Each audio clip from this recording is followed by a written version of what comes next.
Well, that went spectacularly terrible, I muttered, straightening my ceremonial collar as I stomped down the gleaming hallway of the Galactic Council's central spire. The emergency session had just concluded. No, that's not right. Concluded suggests an orderly ending. This was more like watching a star go supernova while sitting on its surface. IAM, or perhaps more accurately at this point, was Ambassador Krell Daxon, senior diplomatic representative of the Uthrian Confederacy, and, until approximately 26 minutes ago, the Council's leading expert on human relations. Not that it matters anymore. None of us are experts on humans. That's the problem. 3 rotations earlier, I had been sitting in my usual seat at the grand negotiation table, seat 17, section B, exactly 12 arm lengths from the Council leader's elevated platform. Close enough to be seen, far enough to avoid the splatter when deals inevitably went sour. Council leader Pax Morvani of the Zentari Dominion presided with his typical blend of arrogance and condescension. His species evolved from apex predators, and it showed 4 arms crossed over his armored chest, cranial spines fully extended to display dominance. The 7-foot-tall Zentari had been pushing the boundaries with the human delegation for cycles now. The Council has reviewed your petition regarding the Orion Spur mining operations, Morvani announced, not bothering to look at the human delegation directly. A Zentari power move. Your concerns about resource allocation have been noted and dismissed. The Arcturus Protocol clearly states that developing species receive proportional resource rights. Humans remain classified as developing. A murmur rippled through the chamber. Everyone knew this was political maneuvering. The developing species designation for humans was a technicality the old powers clung to, despite humans now possessing technology that made some of our ancient civilizations look primitive. I watched Ambassador Eleanor Blackwood carefully. Unlike previous human representatives who wore emotions openly, Blackwood was different, calm, collected, almost preternaturally still. Her silver-streaked dark hair was pulled back severely, her blue eyes calculating. When human anger burns hot, you can navigate it. But Blackwood's anger ran cold, and that was far more dangerous. Interesting interpretation, Council leader, she said, her voice carrying effortlessly despite its quietness. Especially since human technology currently powers 63% of your Dominion's defense grid. Morvani's spine stiffened. Are you threatening the Zentari Dominion, Ambassador? Blackwood smiled. Not the warm expression humans use among friends. This was something else, like watching a predator decide whether you're worth the effort to hunt. Not at all. Simply stating facts. Facts seem in short supply here lately. She closed her data tablet with a soft click. For 3 centuries, we've participated in this council. We've shared medical advances that saved trillions. We've provided clean energy technology that prevented ecological collapse on 27 worlds. We've respected your traditions, learned your languages, adapted to your gravity standards. She stood slowly. The entire chamber seemed to hold its breath. And in return, you've systematically classified us as developing to limit our resource rights. You've reverse-engineered our freely shared technology and claimed patent ownership. You've established tariffs specifically targeting human goods while calling it market protection. Morvani's aide, a nervous Zentari named Vrex, leaned forward to whisper something urgent, but Morvani waved him away. The Council will not be lectured by. The Council will not be addressing humans anymore, Blackwood interrupted, something no diplomat had dared do to a Council leader in 900 cycles. This body has demonstrated it cannot negotiate in good faith. Therefore, humanity is withdrawing from all galactic agreements, effective immediately. The chamber erupted. I knocked over my hydroflask in shock, soaking my ceremonial robes. The Mikari representative began stress-shedding luminescent spores. 2 Polvoxy delegates actually merged into their panic form. You cannot simply withdraw, Morvani roared. There are protocols, procedures, all of which include provisions for withdrawal under Article 7, Section 12 of the Galactic Charter, Blackwood replied, already gathering her materials. Perhaps you should have read it more carefully before systematically violating it. That's when I rushed to action, pushing past startled delegates to reach the human section. Ambassador Blackwood. I wheezed, my respiratory membranes fluttering anxiously. Please, this is a misunderstanding. The council merely needs time to reconsider. Here, a short recess.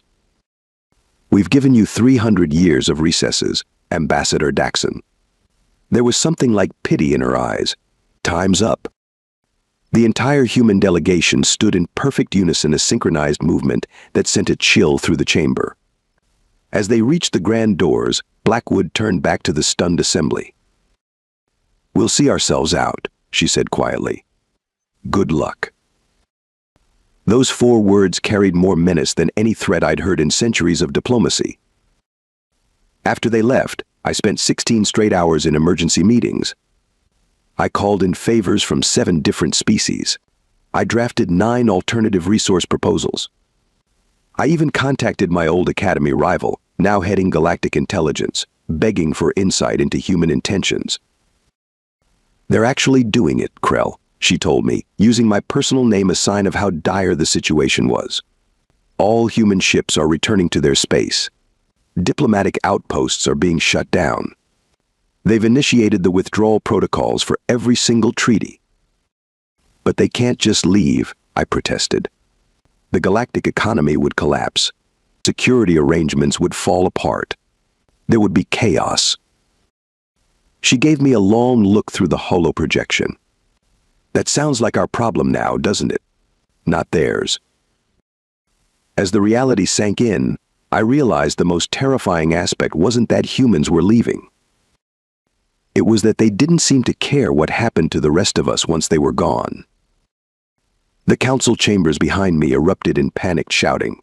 Various diplomats from across the galaxy, some with tentacles, others with chitinous exoskeletons, a few who existed primarily as sentient gas clouds, were all yelling, threatening, or quietly calculating their species' survival odds. The humans had just announced their complete withdrawal from galactic affairs, effective immediately. No negotiations, no transition period. Done. Ambassador Daxon. A breathless voice called from behind. I turned to see Trill, my Fodaran assistant, scurrying toward me on her 6 insectoid legs. Her compound eyes reflected my own worried face multiple times. The Zentari delegation is demanding answers. They say you promised the humans would never do this. I snorted, a very UN diplomatic sound. What I promised was that if we kept treating humans like expendable resources, they'd eventually decide we weren't worth the effort. Congratulations to the esteemed council, it only took them 300 standard cycles to prove me right. The truth was, everyone had underestimated humans from the beginning.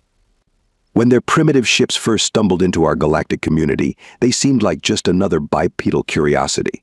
Soft-skinned, technologically backward, their homeworld circling an unremarkable yellow star at the spiral arm's edge.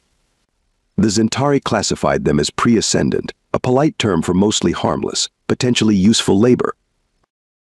What a cosmic joke that assessment turned out to be. Within 50 cycles, human innovation had revolutionized propulsion technology. By the 1st century mark, they'd solved energy storage limitations that had stumped our best minds for millennia. When the Malkuth plague threatened to wipe out 16 sentient species, it was a human medical team that developed the cure in just under 2 weeks. The council leader has called a second emergency session, Trill chittered nervously. They want a threat assessment. I laughed, the sound hollow and alarming even to my own auditory membranes. A threat assessment? Now? That's like asking about boat safety while you're already drowning. I waved a dismissive hand. Tell them I'll be there shortly. As Trill scurried away, I leaned against the curved crystal window overlooking the capital. Countless ships darted between spires, the daily commerce of 1,000 species continuing as though everything was normal. They didn't know yet. They couldn't conceive of a galaxy without human innovation, human technology, human unpredictability keeping the ancient powers in check. My personal communication device buzzed. Military channels, highest priority. The message contained just 3 words: They're actually leaving. A cold dread washed over me. I, Krell Daxon, who once dismissed humans as barely space-capable primates. In a closed council session, a recording of which humans somehow obtained and distributed across the galactic network was now facing a universe where those same humans had decided we weren't worth talking to anymore. And that terrified me more than anything in my 300-cycle diplomatic career. "You look terrible," said Lumi Varden, sliding a glass of bubbling green liquid across the scratched metal table. "Ink this. It won't help, but it might make you care less." I had arranged to meet the intelligence operative at the Broken Thruster, possibly the seediest establishment in Portside District. The air was thick with smoke from substances of questionable legality, and the constant rumble of ships docking and departing made eavesdropping nearly impossible. Perfect for conversations you didn't want intercepted. Lumi wasn't her real name, of course. The slender Neridian with silvery skin and calculating eyes had at least 12 known aliases across 4 quadrants. Her network of informants was legendary, and right now I needed information more than I needed dignity. "Tell me we have a contingency plan," I said, ignoring the drink. "Tell me someone, somewhere in this bloated bureaucracy of ours, anticipated humans doing this." Lumi's laugh was sharp and humorless. No one could predict humans. That's the whole problem, isn't it? We've been getting them wrong since day one. She took a long sip from her own glass, which contained something that occasionally glowed. "Remember First Contact? That rickety little ship of theirs wandering into Zentari space?" I nodded. It was before my time as ambassador, but the recordings were standard diplomatic training material. "The captain, what was his name?" "Powell," I supplied. "Captain James Powell." "Right, Powell." When the Zentari commander demanded his immediate surrender or face annihilation, Powell responded with something like, "We're terribly sorry for the intrusion. We'd be happy to discuss this misunderstanding." Lumi shook her head, and the Zentari interpreted his politeness as fear, as submission. They thought they'd found another easily dominated species. "A catastrophic misreading," I admitted. 6 months later, when the Zentari boarded another human vessel and tried to claim it as a prize under the right of conquest, the humans introduced the galaxy to what they call special forces. The Zentari still don't talk about what happened on that boarding party. She leaned forward. "We're pattern recognition species, Krell. We evolved to understand threats that behave predictably. Humans never did." She was right. The galaxy had continuously underestimated humans, continuously misinterpreted them. I thought back to the Thorgon equation incident. For 12,000 years, the greatest mathematical minds in the galaxy had wrestled with the famous unsolvable problem, a set of quantum calculations so complex that it was generally accepted as a theoretical impossibility. Then, just 70 years after joining the galactic community, a human mathematician named Anita Bose casually presented a solution during an academic conference. The initial reaction was disbelief, followed by careful verification, followed by stunned acceptance. When asked how she'd managed what countless others couldn't, Bose shrugged and said, "I looked at it sideways." "You're thinking about the Thorgon solution," Lumi said, reading my expression. "Among other things," I admitted. "The Proxima incident weighs heavily on my mind right now." Lumi's expression darkened. It should. Every military strategist in the galaxy rewrote their playbooks after that. The Proxima incident. A single human exploration vessel, the Hayes Dauntless, had strayed into contested space. The Krell Tar, no relation to my species, despite the similar name, surrounded the ship with a battle fleet of 27 warships. What should have been a simple capture or destruction turned into a legend. When the Krell Tar commander ordered the humans to power down and prepare for boarding, Captain Maya Santos responded with, "That's not going to work for us." Then the Dauntless executed a series of maneuvers that should have been physically impossible, but targeting each Krell Tar vessel with precision strikes that disabled rather than destroyed. Within 14 minutes, all 27 ships were dead in space, with minimal casualties. Later analysis revealed the humans had been testing a new propulsion system that essentially allowed them to fold space-time on a micro scale. They hadn't even been using weapons, just precise kinetic impacts at relativistic speeds. The humans could have obliterated the galaxy several times over if they'd wanted to, Lumi said quietly. Yet they joined our councils, followed our rules, even when those rules were used against them.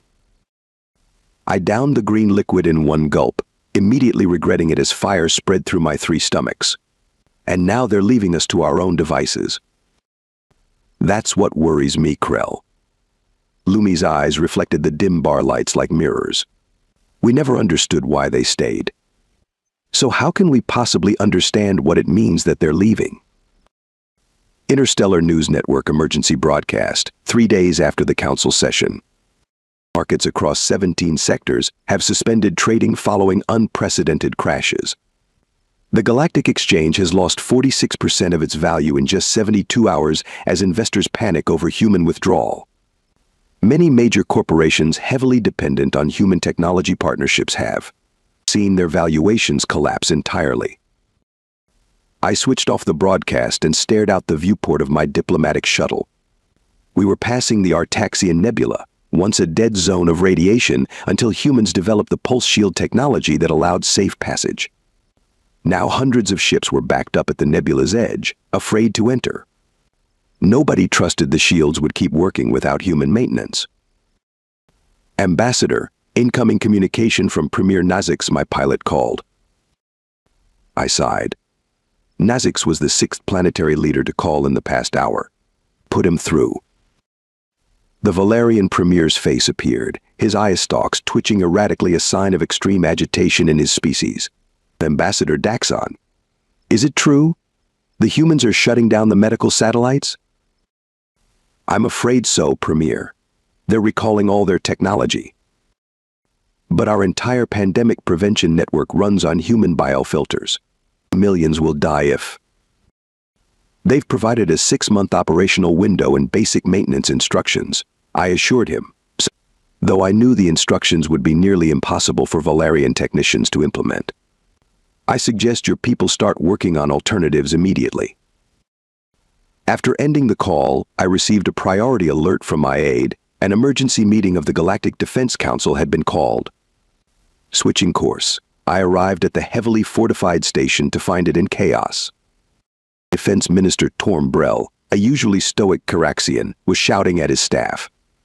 His exoskeleton had turned a pale yellow, the Caraxian equivalent of a human going ghost white. They've withdrawn access to the quantum comm network. 30% of our early warning systems just went dark. The Havari Dominion could be mobilizing right now, and we'd have no idea until their dreadnoughts appeared in orbit. Across the room, Admiral Pax of the combined fleet was having what appeared to be a nervous breakdown. The targeting systems on our primary defense platforms are failing system by system, she hissed through clenched mandibles. They all run on human algorithms, and the access codes are being revoked remotely. We're essentially flying blind, shooting blind, and thinking blind. I spotted General Krav, the grizzled old warrior who had once fought alongside humans during the Scourge conflict. Unlike the others, he sat quietly in a corner, looking almost amused. You don't seem concerned, General, I observed, taking a seat beside him. Oh, I'm terrified, he replied conversationally. But I'm old enough to remember what happened to the last species that tried to force humans to do anything. He chuckled darkly. The Mraziks thought they could hold a human colony hostage to extort terraforming technology. Want to know what's left of the Mraziks now? I nodded grimly. The Mraziks were now just a footnote in xenoanthropology texts. The problem isn't just dependency, I said quietly. It's substitution. We stopped developing our own solutions because human solutions were better. The Philaxi stopped researching fusion because human antimatter tech was cleaner. The Joth abandoned their medical research because human nanites were more effective. We've collectively atrophied. General Krav nodded.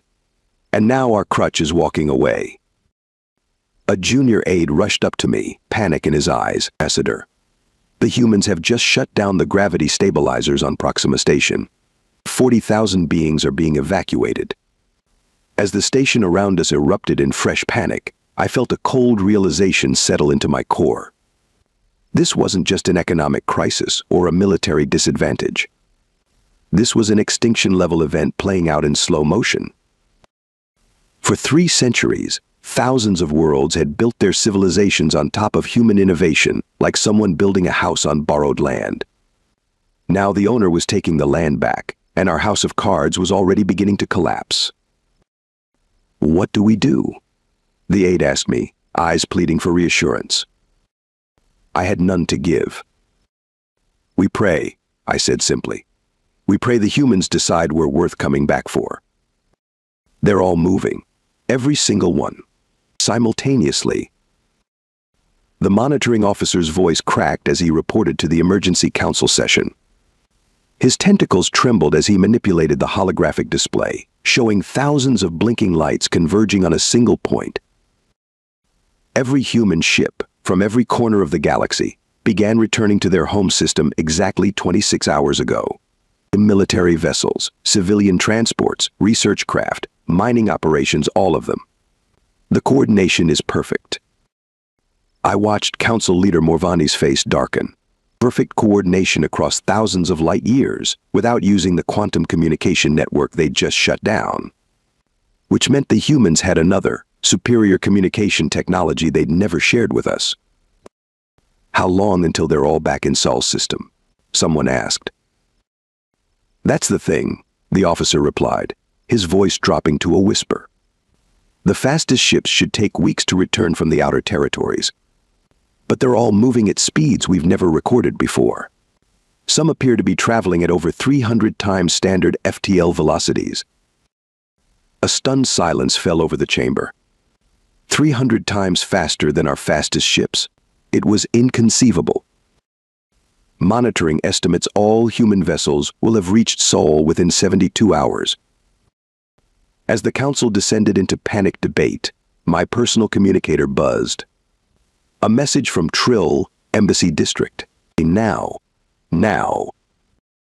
I found my assistant watching from a safe distance as humans systematically dismantled their embassy, the largest diplomatic compound in the capital.